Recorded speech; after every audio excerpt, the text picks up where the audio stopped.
welcome Neely Fuller Jr. to the program. Neely Fuller Jr., good morning, sir. How are you doing? Good morning. I'm still learning.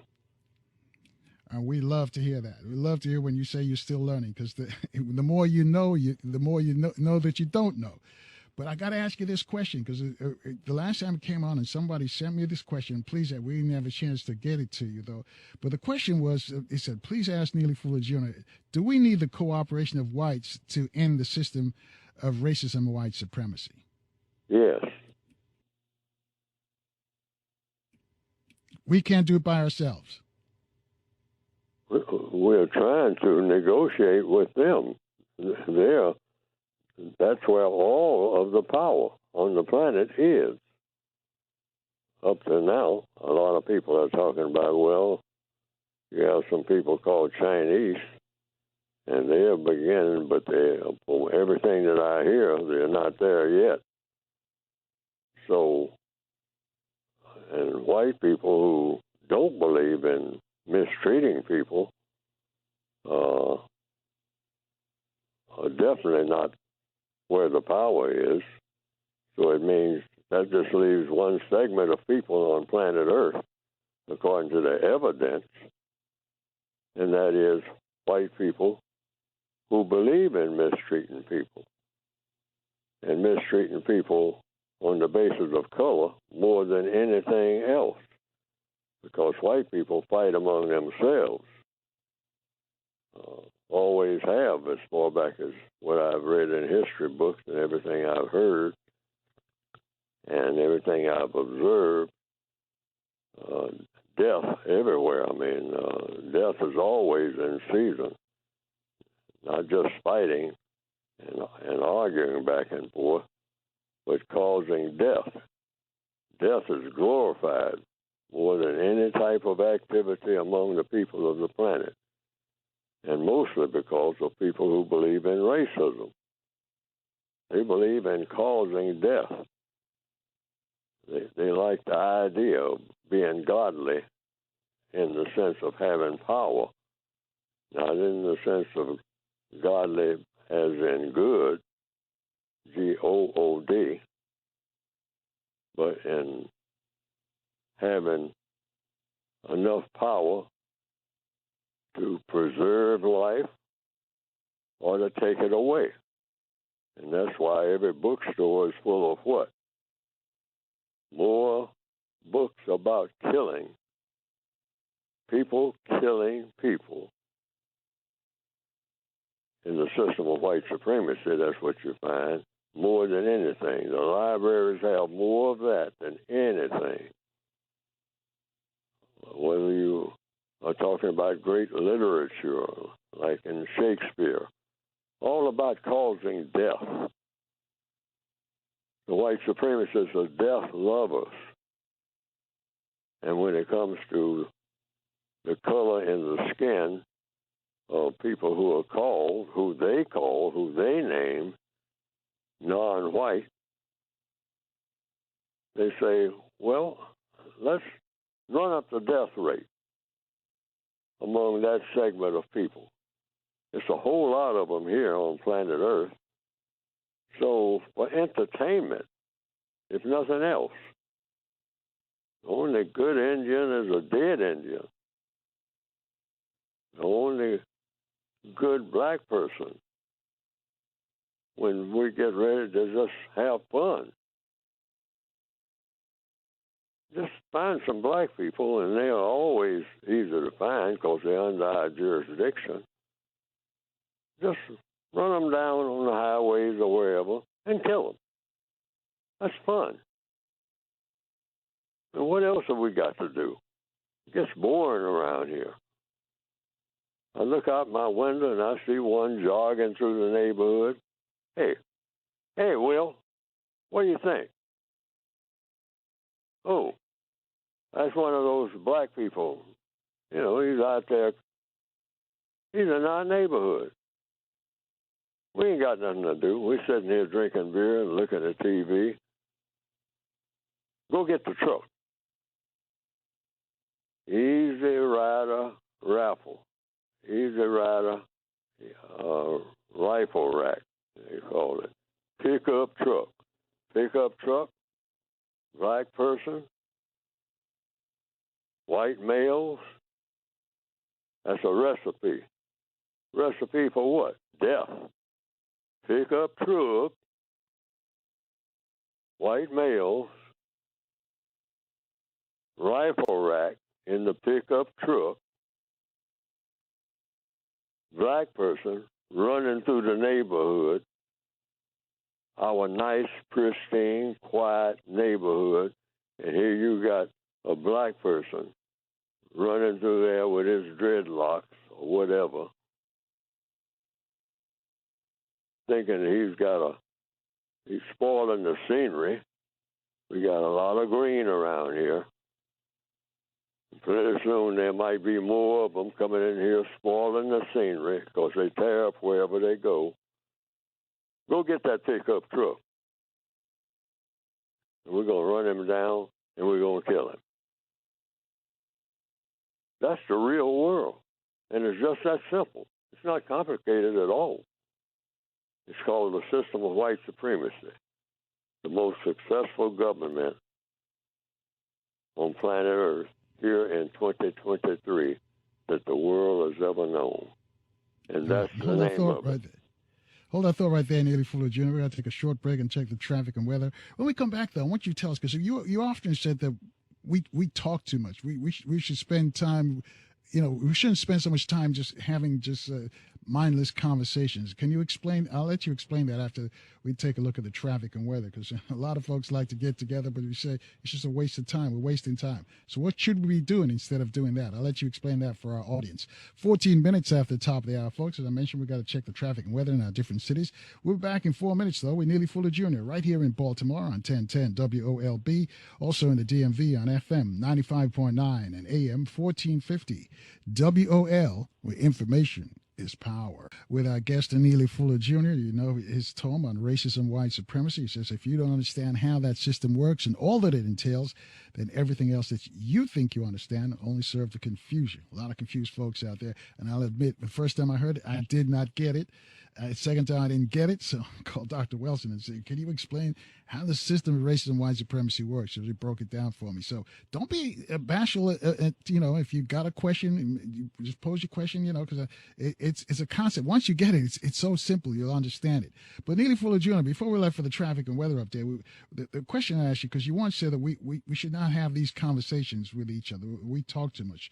Waste idle time. So if that is the case, tell us why, what we should be doing instead.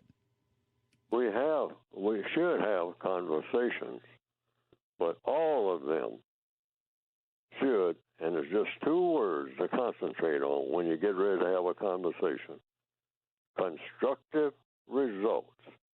And that's what even my entire book is about, worldwide. Every move that every creature makes, particularly the creatures that we call people, just people, here on what we call this gift of planet Earth, by whatever created the universe. Black people, more than anything, and this is the thing that everything that I say has got to be centered on, including all these negotiations we're going to have with white people about what is valuable and what isn't, because that's what it comes down to. And it comes down to something called justice. One thing you want is an answer to the question about black people talking. That's what we're talking about right now. When black people talk, just listen to what black people say when they are talking. Right now, most black people, males and females, listen to what we call black conversation. Most of it in the Northwestern Hemisphere, from what I can see, is painful. You want to move to the next table. This is the truth. If we tell ourselves the truth, we have heads full of garbage, and we enjoy it. enjoy a head full of garbage, particularly the black males. We enjoy having a head full of pure garbage and transfer that garbage from one person to another as best we possibly can, day in, day out, and all through the night after every day. Can't wait to make contact. Making contact walking down the sidewalk, or white people do that too. But what are we saying that's necessary to be said? We should tailor our language and tailor our value system, so much so that black people, now having a reputation for being the loudest people on earth, to being the quietest. To start with that. If you don't have anything constructive to say on that cell phone, bite your tongue. Don't call anybody. Now, I know that's lonely. We're not used to that. Black people are overcome with loneliness. We can't stand being alone. Because when you're alone, you have to think. Black people don't want to think about anything. We want to act.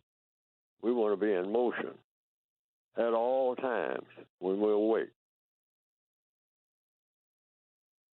And this is the truth. Now, I'm either making it up or I'm telling the truth. We cannot stand, more than anybody, loneliness with our own thoughts.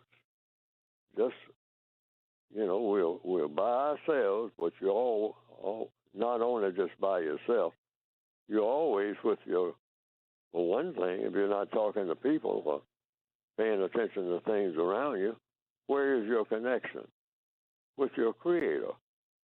Whatever created you, by whatever name you want to call it. And you don't want to talk to whatever created you.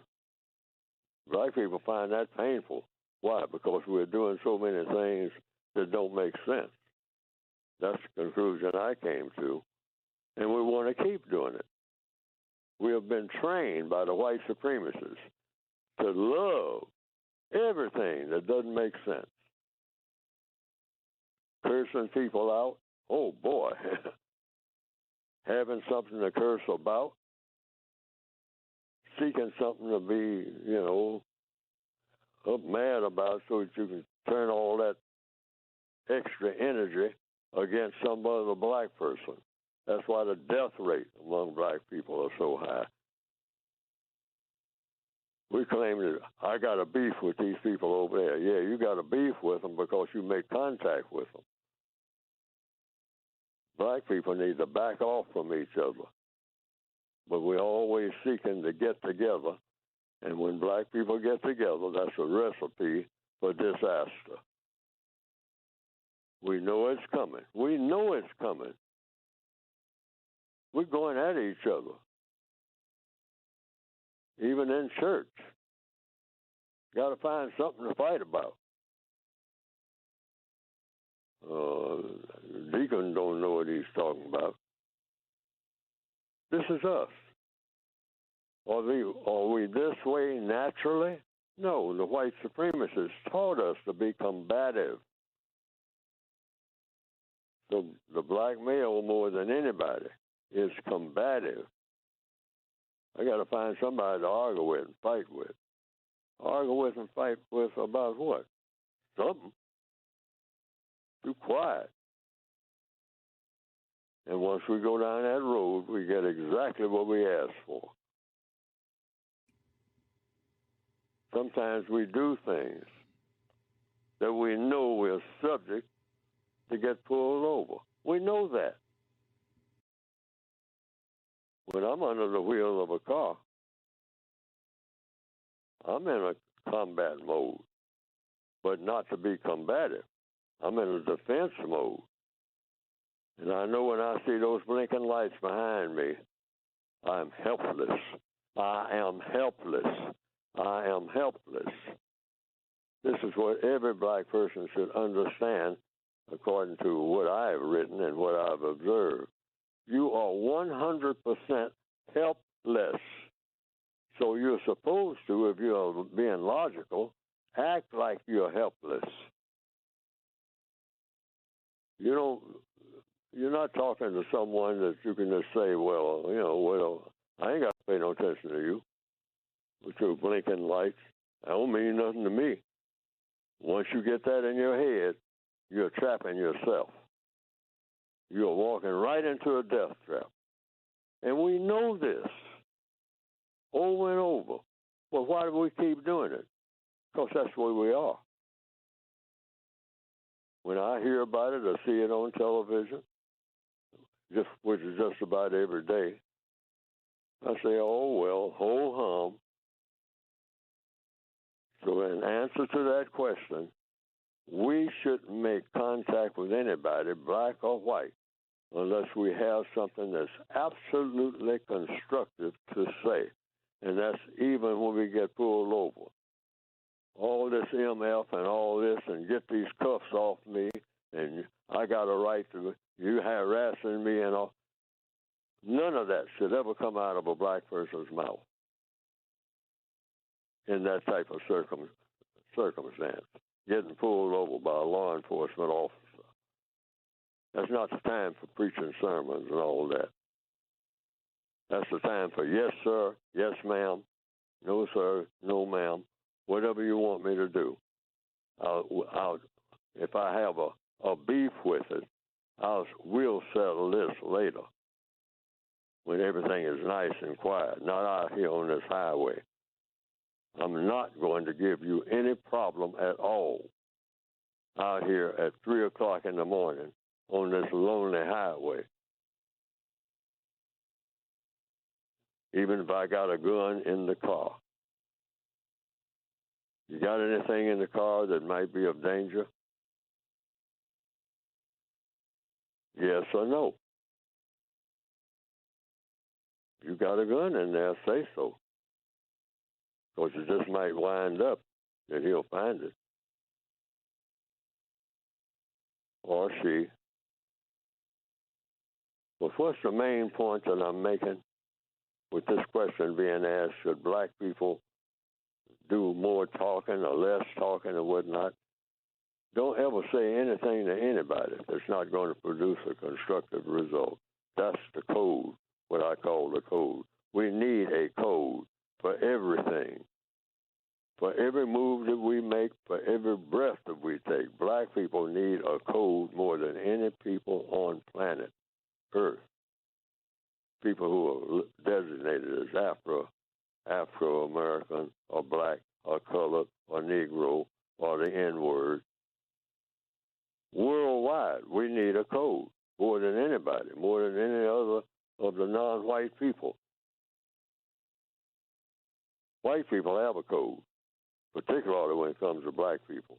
They don't have to go nowhere and study a code, study what they're going to do about black people.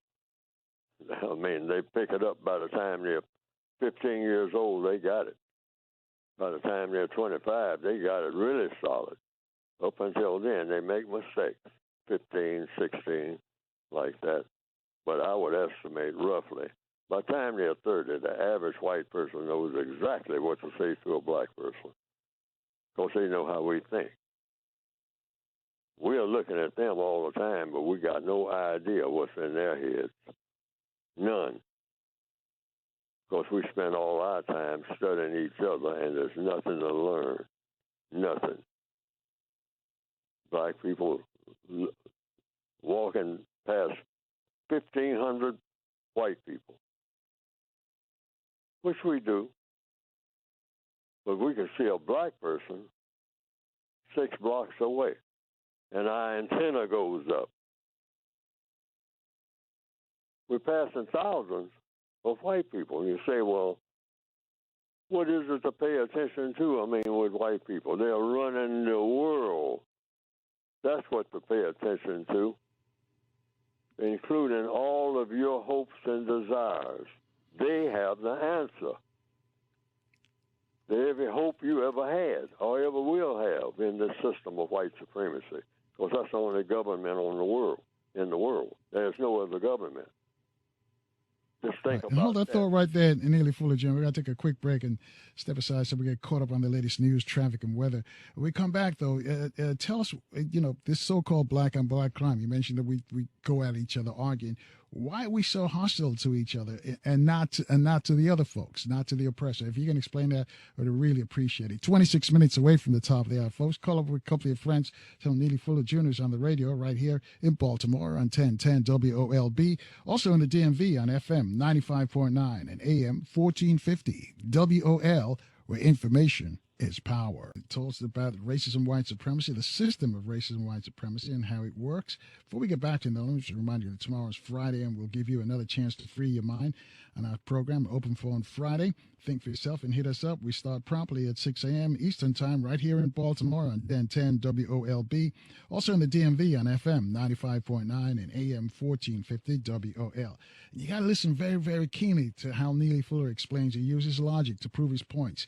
So you got to listen keenly. It's not one of these programs that you can sort of halfway listen. You got to stick your ear all the way into that speaker and really get into it. And again, and this is how the system of racism and white supremacy works too. If you want to learn how it works, you will do it. and once you've figured it out, it takes some more. Then you have to go through the motions of dealing with it, because now you figured it out how that system works out. The other folks have a code, and we need a code. But then you have to do it, and that's where the work comes in. But Neely Fuller Jr., before we left for the news, traffic, and weather update, I was asking you why we seem to clash with each other. It's the so-called black on black crime. We have it in our major cities, young people. Why are we using that energy to go after the oppressor? Can you explain that to our audience, please? Because black males are taught just like white males in the system of white supremacy. And that is that you take advantage of people by showing your masculinity, by showing that your manhood, if you're a black male particularly, by being combative. You go to school and you learn about the Vikings. You learn about Julius Caesar. He's a conqueror. Alexander the Great. What is Alexander the Great known for? Is he known to be a carpenter, one of the best, an architect? No, he's a killer. The Crusades, King Richard, getting up on horseback and wearing a suit of armor. So this is what we all taught. That's what I was taught. I mean, they could have taught me a whole bunch of things about how to be a carpenter, an electrician, how to help people, how to seek out people to give help to. I could have been taught that. I mean, right from the first day in school. But they're giving me all this Macbeth. Beware Macduff. Is this a dagger I see before me, the handle toward my hand? Now, this is what we are paying for, to go to school, to learn. I mean, we've been doing it for so long, we don't even think about it. You're taking up classroom time, precious time, infancy time, where at a very early age, you're learning about the world and how to maneuver in it. I mean, how to run things, how to build something. Everybody who comes out of a school every day should say, I learned today how to solve 15 problems that I've been having. That's what's supposed to be happening in every school. You're supposed to be, this day I spent about 8 hours or 7 hours here in this classroom. When I come out of that classroom, any classroom, I'm supposed to be able to be a problem solver, not a problem maker. From everything that I learned in there, problem solving. That's what schools, starting with the time that you're in the cradle and you talk to your mother or grandmother or somebody, or learn how to listen, you're supposed to be learning how to solve problems. That applies to everybody. in the most constructive manner. Now, there's all kinds of ways to solve a problem.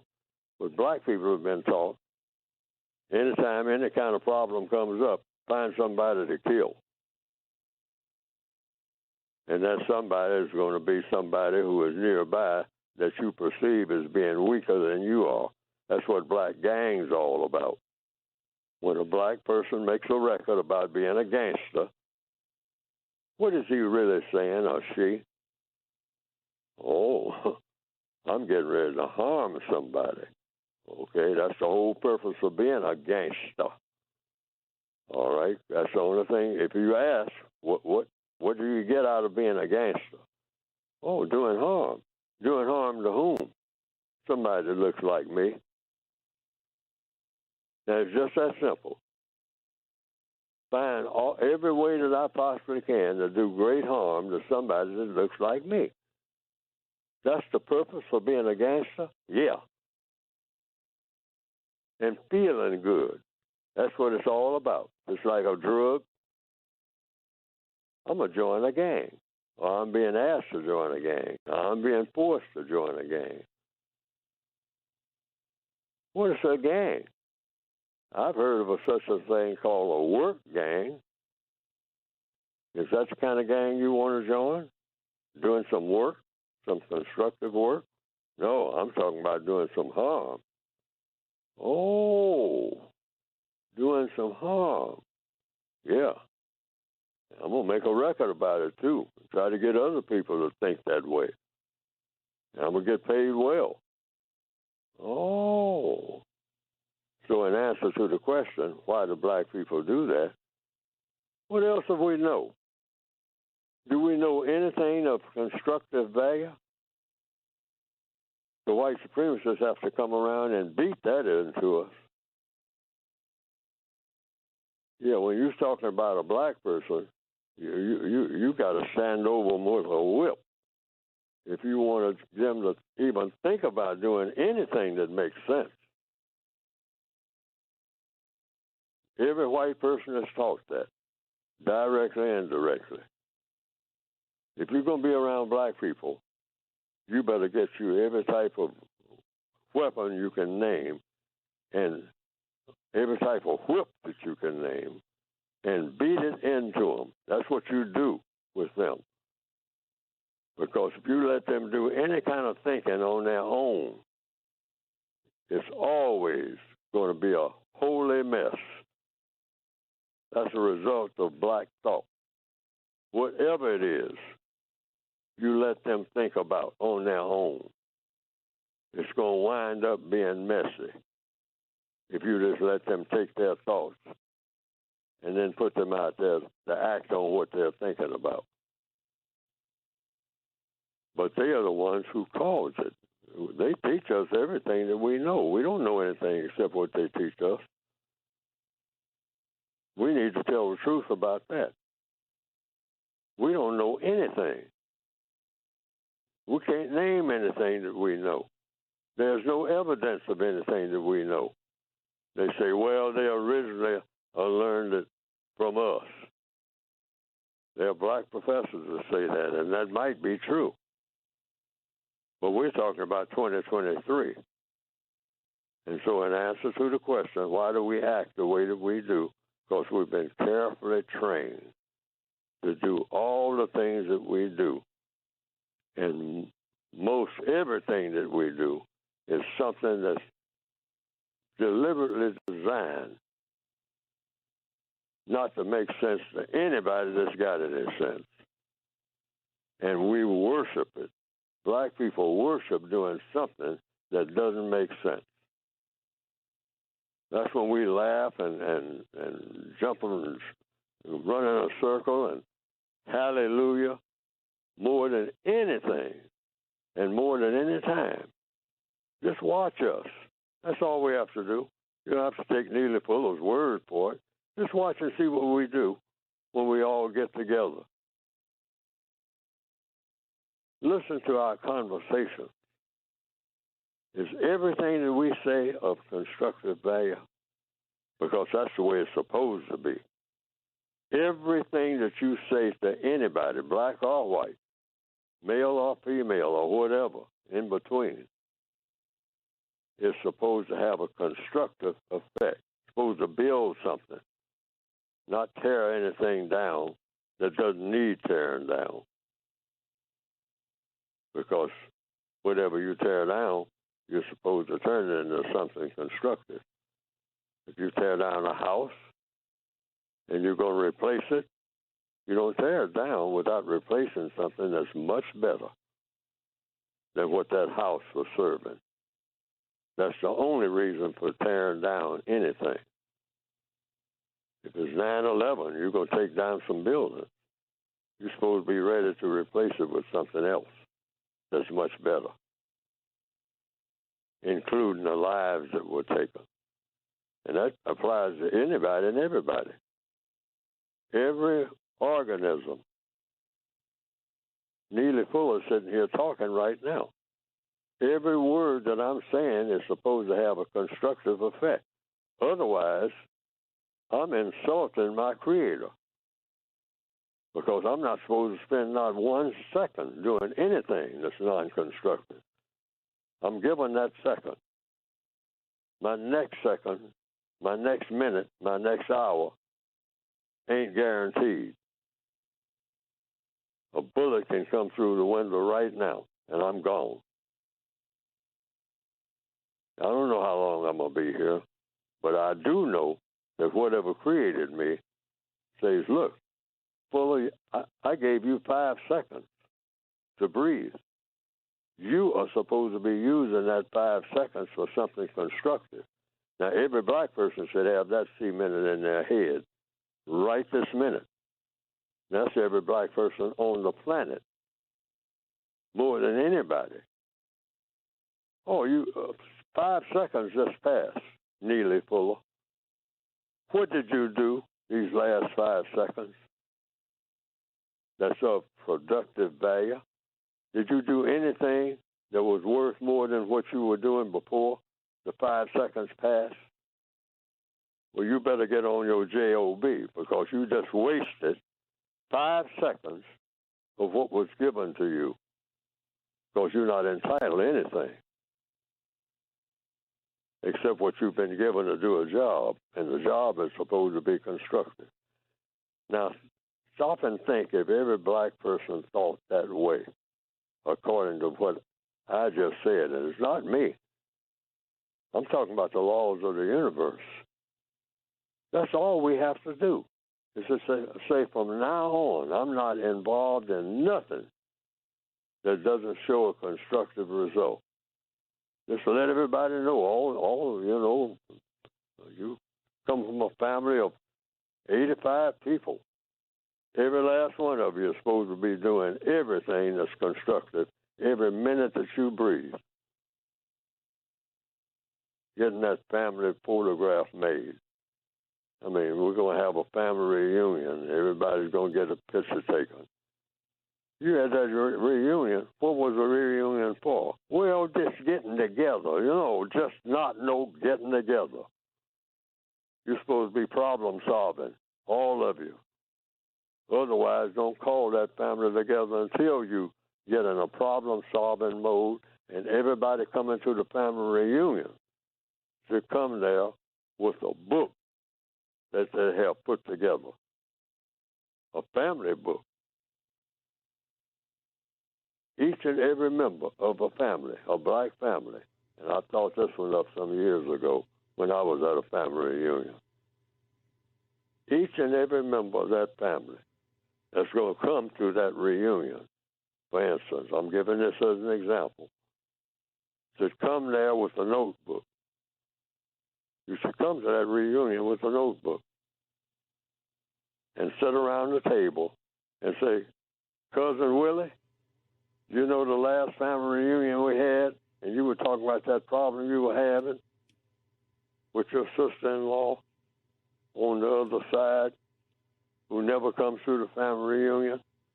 Well, I spent the whole year since last year coming up with the solution to that problem.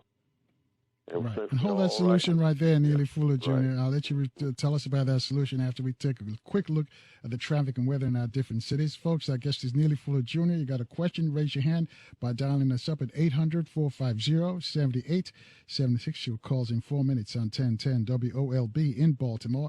Also in the DMV on FM 95.9 and AM 1450. WOL, where information is power. And again, a heads up, you've got to listen very, very keenly to Neely Fuller. He uses logic to explain his points. Call up a couple of your friends. They'll thank you for hearing about Neely Fuller Jr. He's going to explain how the system of racism, white supremacy works. And Brother Neely, I'm going to let you finish telling us the story about the I guess the get together. And also, when you finish that, though, if you can explain to us why you say that we're in a prison.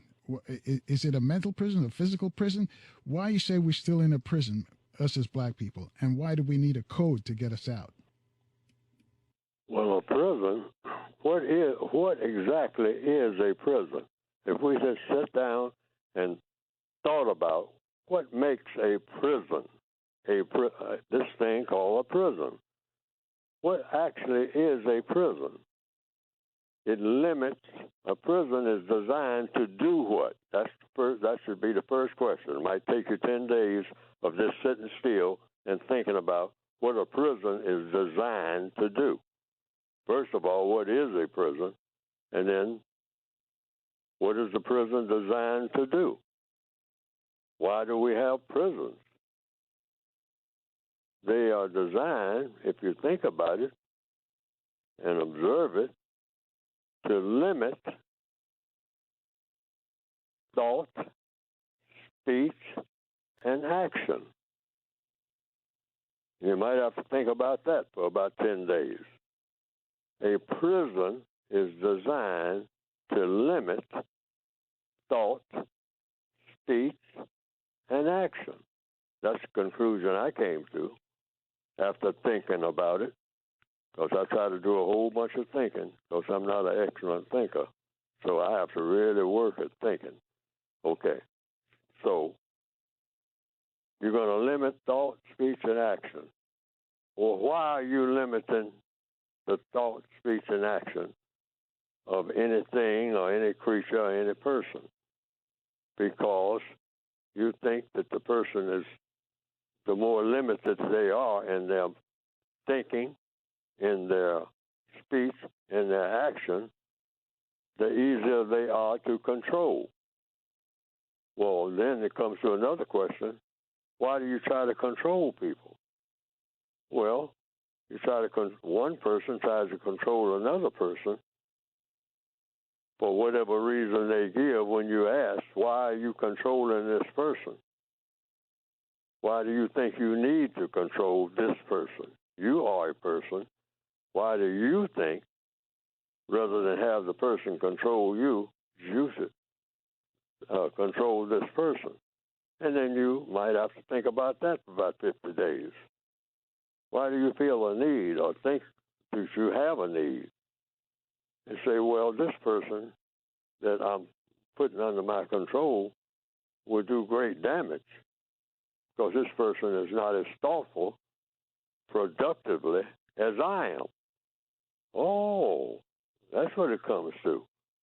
This person will do more damage if they're left to their own thoughts and speech and action than you would. That's it. You make a comparison between one person and another. That's why you let one person not be in prison and the other in prison. This person that's locked up is more destructive. That's the only conclusion you can come to that makes sense. I'm constructive. This person is not constructive. That's why this person needs to be limited in what they think about, because they always think of making something more destructive. And then when they speak, they're always speaking. Everything that they say, or most things that they say, are not going to produce a what? Constructive result. And everything that they do definitely isn't. So that's what the white supremacists say, that they have to restrict black people in their thoughts, their speech and in their actions. And that's all it is. That's what white supremacy is about. You have to control them at all times.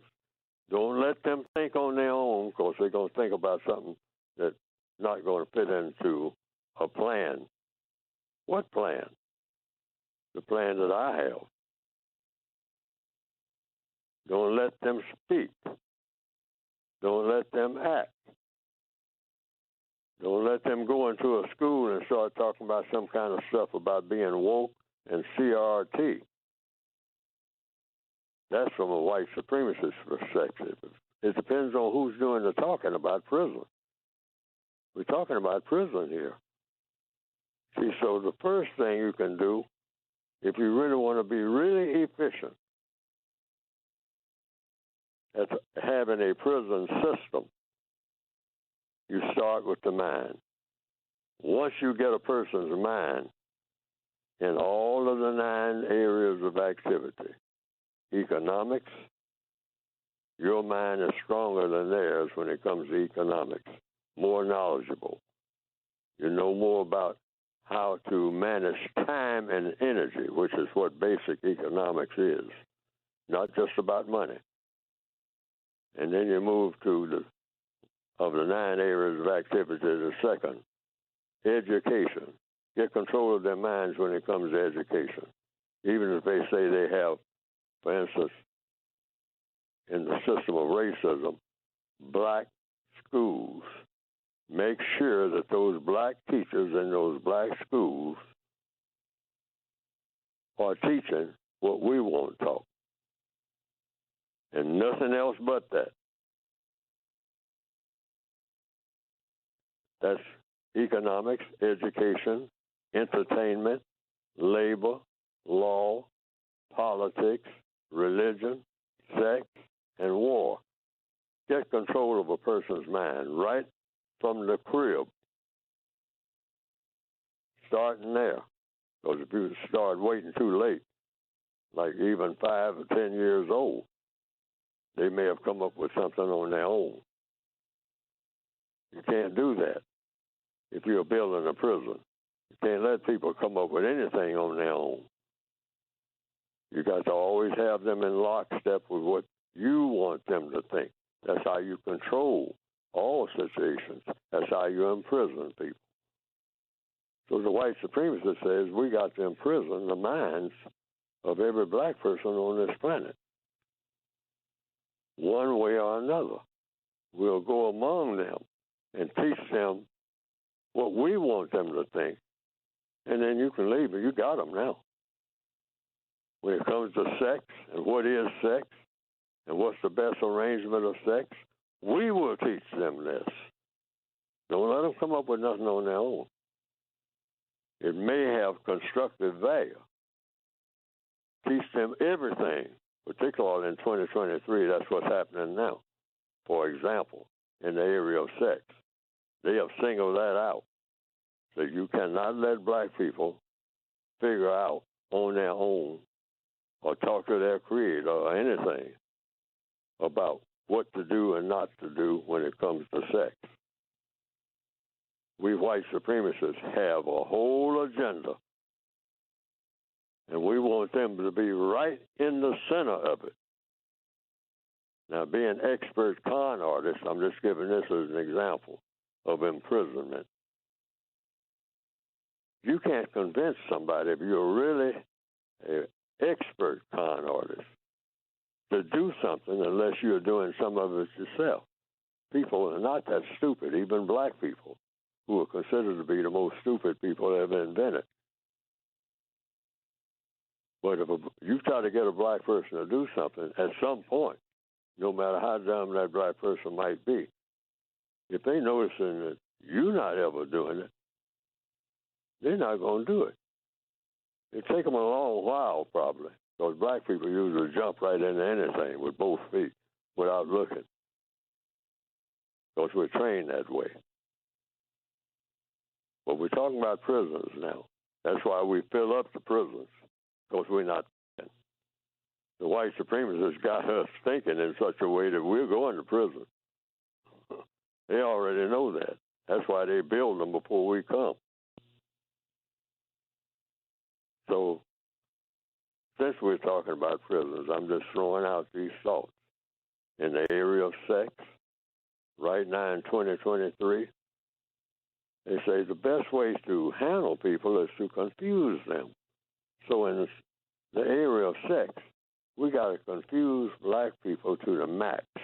We got to have them right at the center of it. And in order to do that, we're going to have to do a whole bunch of stupid stuff ourselves.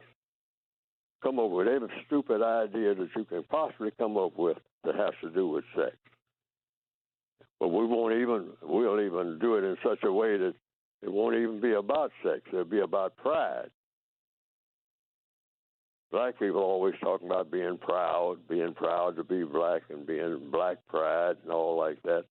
So sneak that word pride into the scheme that we have to have their minds all over the place when it comes to something, a three-letter word called sex.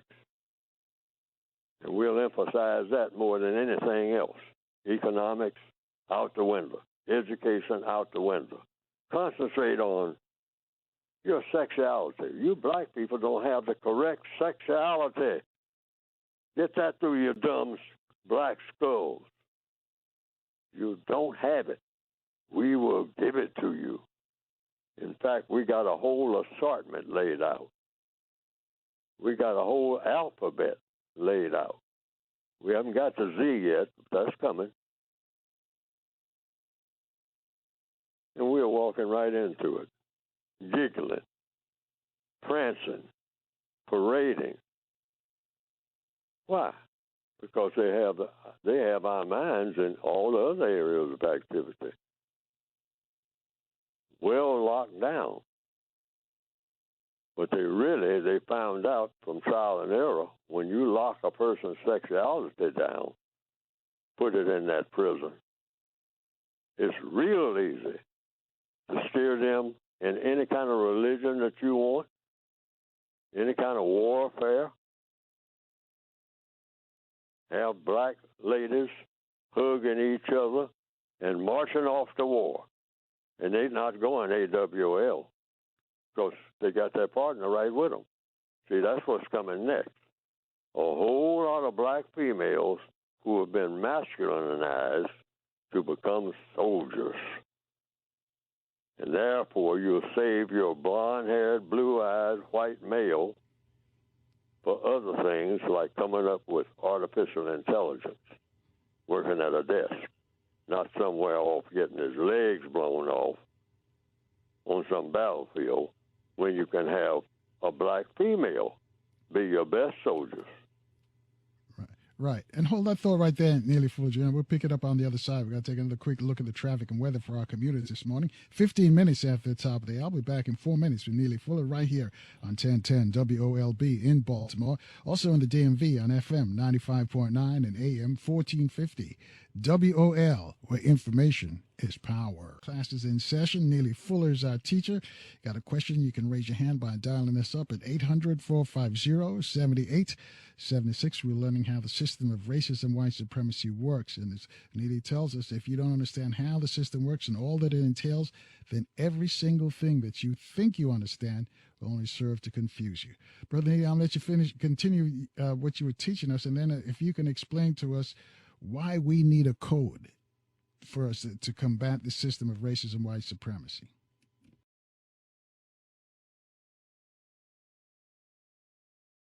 Is Neely Fuller there? Kevin? You really know. Mr. Fuller. Okay. Hello? Yes, we can hear you now. Go ahead. Oh, can you hear me? Sure. Yes, I don't really teach anybody anything. I want to make that's a part of the code. Neely Fuller is not anybody's teacher. He's not qualified to teach anybody anything. I'm just putting thoughts out there. Neely Fuller does some thinking every now and then. Certainly hasn't done the kind of quality of thinking that he should have done. Otherwise, we wouldn't be having this he wouldn't be talking about problems. He would have solved the problems. That's the only way that you know, or you can prove, and this is for everybody, that you know something about problem solving, is when you have solved the problem, not when you're trying to solve the problem. You don't have any wisdom at all. Trying to solve a problem is not the same as solving the problem. So a lot of black people are looking for bragging rights. We're always doing that. We're starved for people to recognize us for something. But the only thing we can be recognized, that's every black person on this planet for, is being what we are, victims of the system of white supremacy. That's the conclusion I came to. That's my title. I don't have a title other than that, or greater than that. Because everything, including what I'm thinking right now about how to get rid of white supremacy, is a reaction to the system of white supremacy. Anytime a black person is talking about anything black or white, and when it comes to color of the skin of people, that's what they're admitting to. There's a problem here, and I don't know how to solve it. So nobody has bragging rights when it comes to finding solutions to racism. Nobody. Everybody is an infant. It's everybody white and non-white, except the white supremacists themselves. They are successful at what they do. Everybody else is just clawing and scratching, trying to figure out what to do. I'm one of them. So that's where we are now in 2023. So no black person should be talking down to another.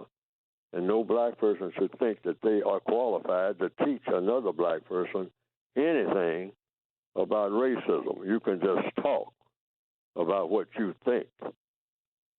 I'm going to say that again. No black person is qualified on the basis of evidence to teach anybody about racism, except a black person, logically speaking, and this is what I try to hone in on, logic, because logic rules the universe. You're qualified to teach all about racism when you have solved the problem of racism, if racism is a problem. Before then, you're just grasping for straws, and you tell people that. You just tell them what ideas you have, because you have not proven that anything that you say works. Because why? The system of white supremacy is still here, alive and well and robust. Say, well, we're making progress. There's no such thing as that when it comes to talking about the major problem on the planet. You either solve it or you don't. That calls for some thinking. And I try to use this little feeble mind that I have, do a little bit of it, and then all the time I've been on this planet, that's all it has been right up to this very moment. Just a little bit of it, a little bit of thinking. Because this problem dominates everything that's going on in South Sudan, in South Central, Los Angeles, in Louisiana, and every border where you find people with color in their skin, and they're white people on one side of the border, and mostly non-white people on the other side of the border. And nobody, no genius seems to be able to figure out why is it that the people with the dark skins are trying to get across some kind of border as close to the people who have white skins as they possibly can. Screaming and yelling and kicking, got their babies in their arms, punching each other out, killing each other at that border, killing each other, trying to figure out a way of getting an answer to that question, that golden question, here in 2023. Which way did the white people go? I got to get away from everybody that looks like me, because these people are crazy, not including yourself now. And maybe you're correct, not including yourself, because you're trying to get away from all this madness. Because how come wherever you find dark-skinned people, you find chaos? You find more killing than you'll find anywhere. You find nobody knows how to do anything that makes sense. Just simple things. I mean, have no idea of how to make a car or a tractor. Which way did the white people go? Where is John Deere? Ain't nothing going to happen here until we get a John Deere. Well, you better start talking to somebody white. Well, nobody black knows anything about a John Deere tractor, except those who have learned from somebody white. See, we need to think about these things 24/7. Why is it this way? And do I need to join this crowd and keep this stuff going like it is? Or do I need to get rid of it? And how do you do that? In the textbook workbook that I have written by Neely with his weak mind, I'm just trying to show some steps we need to take. And the first step we need to take is to tell ourselves the truth. Now, I've been saying that for years, but recently I saw on TV the worst lies is on an ad for smoking. And I've been saying that very quote for years. The worst lies that you can tell is the lies you tell yourself. You lie to yourself, and you're through booking. And black people try to be the champions of that. I just want to throw that in here. You know why we are. We know how we are. I spent years lying to myself, and I said, I'm not doing this no more, just to make myself feel good, because feeling good is not the problem. Feelings are all over the place. You can feel good on opium or cocaine, and many of us, that's how we seek to feel good. Problem solving takes some thinking, clear thinking, in-depth thinking, not just jumping in on everything that comes down the road. Every vehicle that comes down the road, you jump right in it. You might be headed for a cliff. Automated, programmed to head for a cliff. But black people got that reputation. Jump late on, argue late on, sort it all out in such a way as to make sense. Let somebody else do that. Just make a lot of noise. We even have a slogan among us. Let's make some noise. That's a black slogan. The only slogan that any people have come up with is like that. Let's make some noise. The white supremacist said, let's make some sense. Let's do some in-depth thinking. Let's invent something called artificial intelligence. That's what white people, even when they're half drunk, half high, and they are, but they know how to drink. Like in the movie, it said Minnesota Fats, in the movie The Hustler. It said Minnesota Fats can shoot food, and he's drinking. Because he knows how to drink. You, Fast Eddie, you don't know how to drink. You got so drunk that you couldn't shoot food. Minnesota Fats was watching that. He was drinking, and you were drinking. But he knows how much to drink. They call for some thinking. And that's how he beats you at shooting pool. You drunk, can't even hold a stick up, and he's all over the pool. That's on my website, Produce Justice List, a list of movies where you can learn things if you're paying attention. And hold that thought right there, Neely Fuller Jr. We're going to take our last look at the news, traffic, and weather. I got a bunch of tweets for you. One of the tweets, though, says he's always stating problems and praising white people. What are the solutions? They want some, if you can provide us with some solutions when we get back. 27 minutes away from the top of the hour, folks. Our guest is Neely Fuller Jr. He's taking over our classroom right now. Got questions, you can tweet him or just call up at 800-450-7876. Your calls, questions for Neely Fuller Jr. in 4 minutes right here in Baltimore on WOLB, where information is power. Remind that tomorrow's Friday, and tomorrow's where we give you a chance to free your mind, think for yourself, and reach out to us. Our Open Phone Friday program begins promptly at 6 a.m. right here in Baltimore on 1010 WOLB, and also in the DMV on FM 95.9 and AM 1450 WOL. So Neely Fuller Jr., they're asking me if you could provide some solutions to our problems. Yes, that's why I wrote a book called The Counter-Racist Code. Now, I know that the knee-jerk reaction would be, oh, he's just trying to sell a book. Well, that was one way. I thought the best way.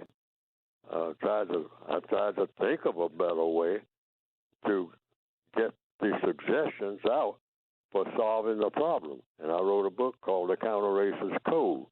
I said that's what black people need. That's what's missing. A code for everything, and a code that will get the best results. By trial and error, that's how you build a code.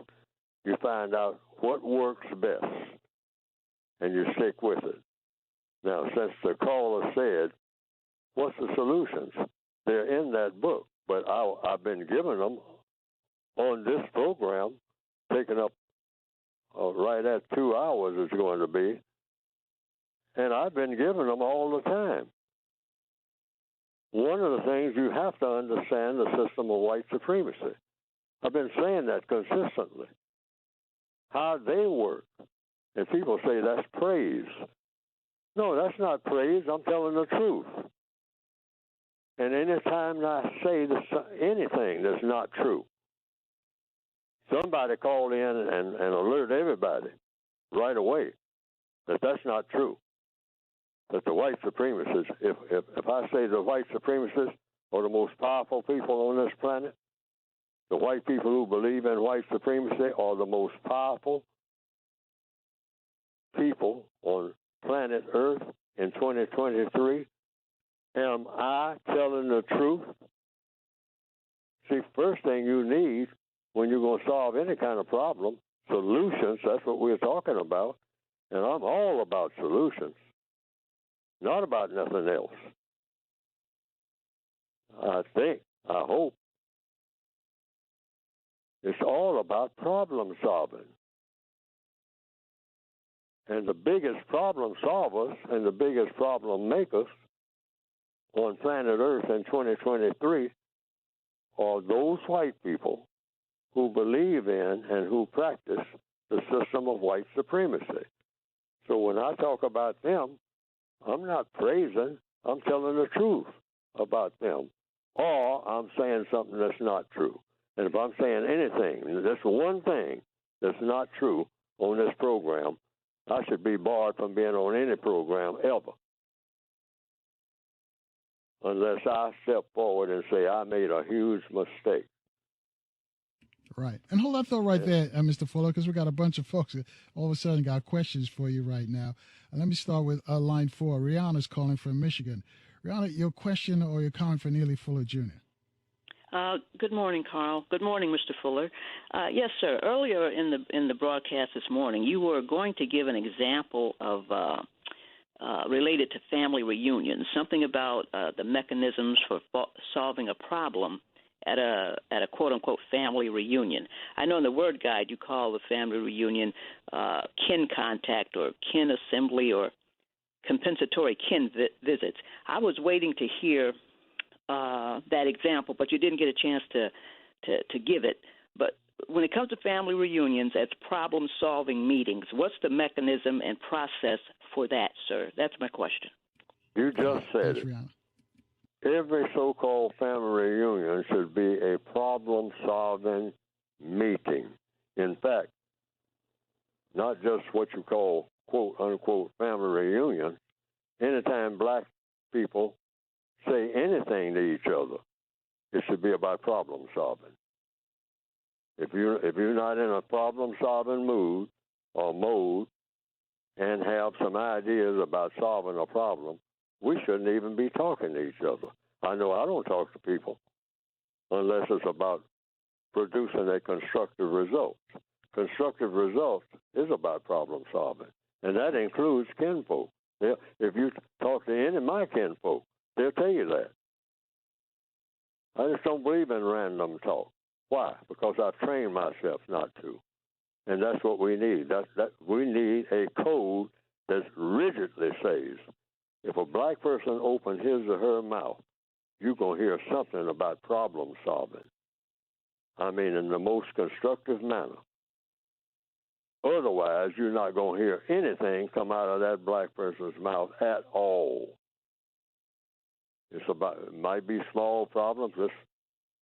Sir, ma'am, which way is the bus station? Or the bus stop that goes downtown, the express? Which way is it? Do you know? Can you help me? Problem solving. Simple problems. Or it's about, if you're talking about problems in general, it should include something about solving the race problem, because the race problem has the dominant factor in everything that has to do with a black person on planet Earth. No matter where that black person is, a deserted island or whatever it is, so-called deserted. Can't be deserted if somebody's there. That's what the white supremacists would call it. But if somebody's there, it ain't deserted. But they have problems. So when they talk, primitive people, what we call them, when they talk, and they got color in their skin in 2023, every conversation should be among primitive people. There's 300 of them in a tribe. Problem solving. This is how best you relate to people. That's the reason for that.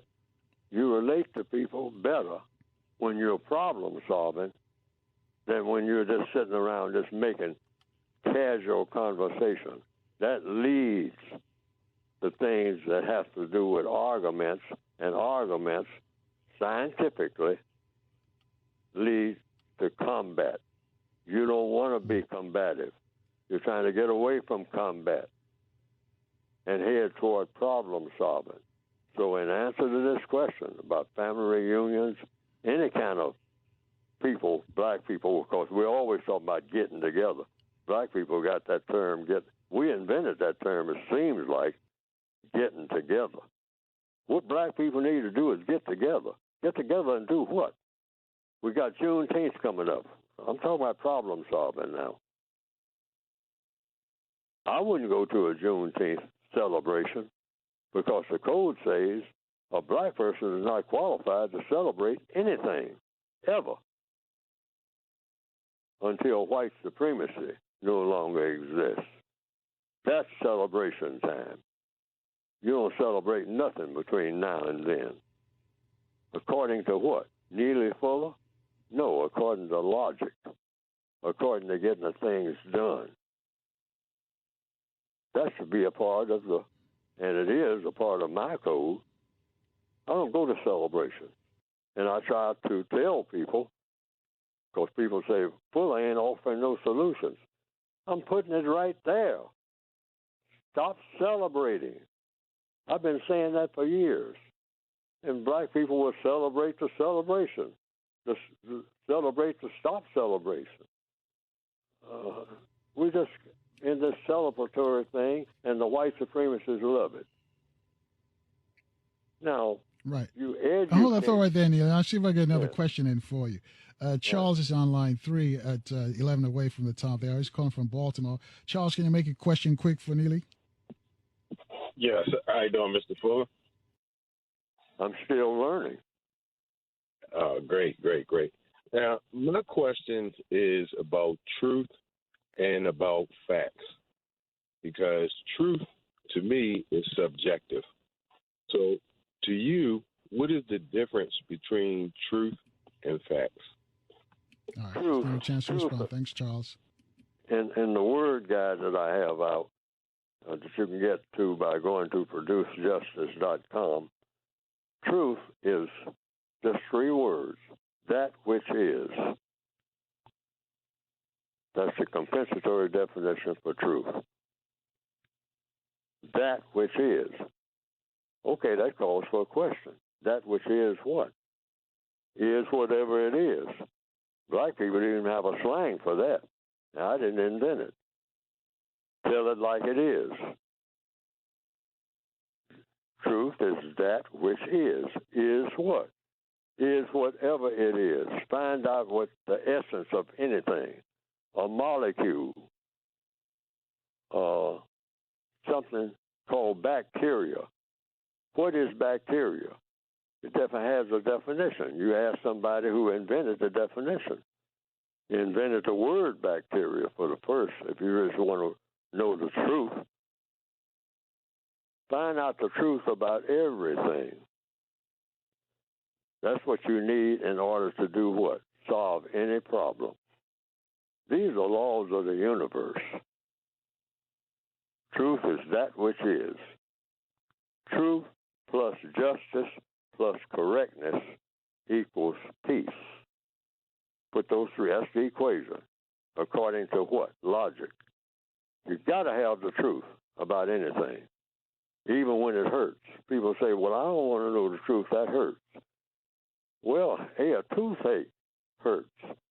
Why? Because there's something wrong with the tooth. Pain even serves a purpose. You're trying to get rid of pain. That's correct. But in order to get rid of pain, you have to know the truth about what's causing the pain. Dentists found that out a long time ago. That's why we go to a dentist, since we don't know what to do to solve that problem. The dentist knows. Why? Because the dentist found out the truth. It's real simple, folks. If we study the laws of the universe, you don't have to listen to Neely for.